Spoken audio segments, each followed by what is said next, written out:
માં ઉમાના સંતાન એવા સમગ્ર ઉમિયા પરિવારને 84 કડવા પાટીદાર સમાજની દીકરી શ્રેયા પટેલના શત શત પ્રણામ।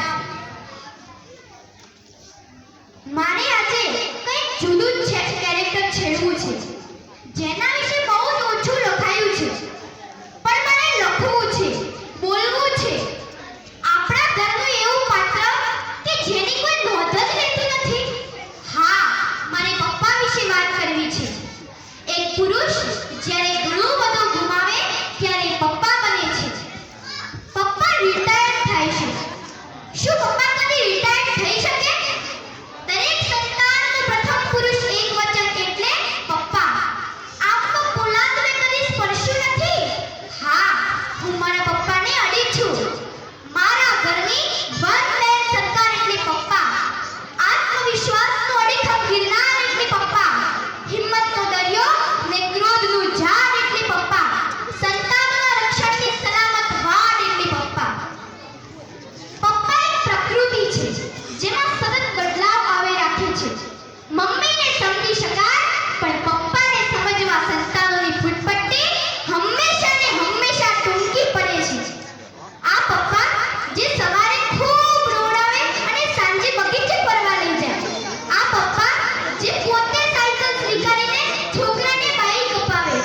આ પપ્પા જે સંતાનોની બધી ઈચ્છા પૂરી કરવા માટે પોતાની તમામ ઈચ્છા દફનાવે। આ પપ્પા સીઝનનું પહેલું ફ્રૂટ ઘરમાં લાવે અને કોઈના થેન્ક યુની પણ અપેક્ષા ન રાખે। આ પપ્પા જે કોઈનું ધાર્યું કરે નહીં અને પોતાનું ધાર્યું તો બધું જ કરાવે।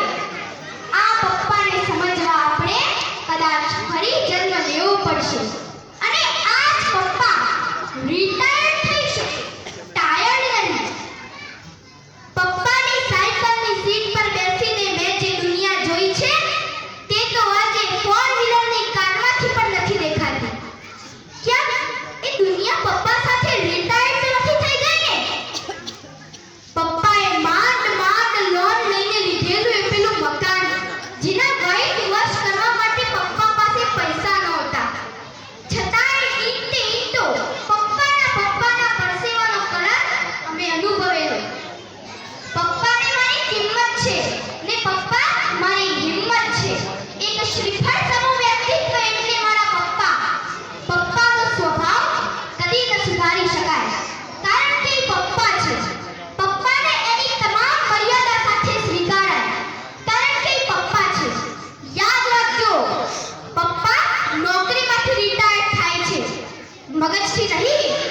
મારો અહમ, મારી બુદ્ધિ, મારું સ્વમાન, મારું જ્ઞાન, મારી આવડત અને મારું આવું ઘણું બધું જ મારા પપ્પાના પરસેવાના 4 ટીપા સામે ક્ષુલ્લક છે। પપ્પા હંમેશા મહાન જ હોય છે, તો એના મહાન સંતાનો એની ક્રેડિટ મમ્મીને જ આપે છે, છતાં પપ્પા મૌન સેવે છે। બસ એટલે જ પપ્પા મહાન છે। પપ્પાની મહાનતા કોઈ કવિઓ, લેખકો કે વિવેચકોની મોહતાજ નથી। બસ એટલે જ પપ્પા મહાન છે। પપ્પાની ફાટેલી બંડી જોઈ છે? પપ્પાને પૂછીએ કે પપ્પા ગંજી ફાટી ગઈ, નવી પહેરો, ત્યારે એમનો જવાબ શું હોય? હજી મહિનો કાઢે એવી છે, ચાલશે। અને આ જ પપ્પા પોતાના બાળકોને બ્રાન્ડેડ ટી-શર્ટો લાવી આપે, પોતે જૂના કે રિપેર કરાવેલા જૂતા ચલાવીને છોકરાઓને લિબર્ટીના બૂટ લાવી આપે। પેન્ટ શર્ટની કોઈ ફેશન તો નહીં જ, પણ દીકરા દીકરીના જીન્સની અધધક કિંમત સાંભળીને પણ પપ્પા તો ખુશ જ હોય। ડોક્ટર સાહેબ આગળ લો। કદાચ સેવામાં ડૂબેલો બાપ હોય કે મહેનત કરીને રોજના રોટલા ઊભા કરતો બાપ હોય, તો પણ બધો ભાર એકલો જ વહન કરે।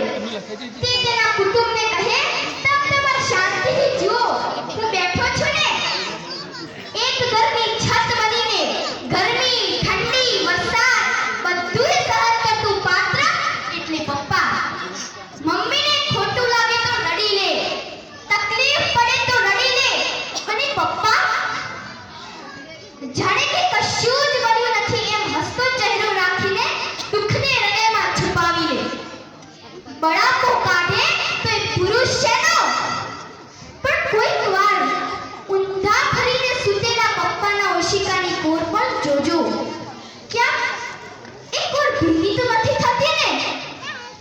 હૃદયમાં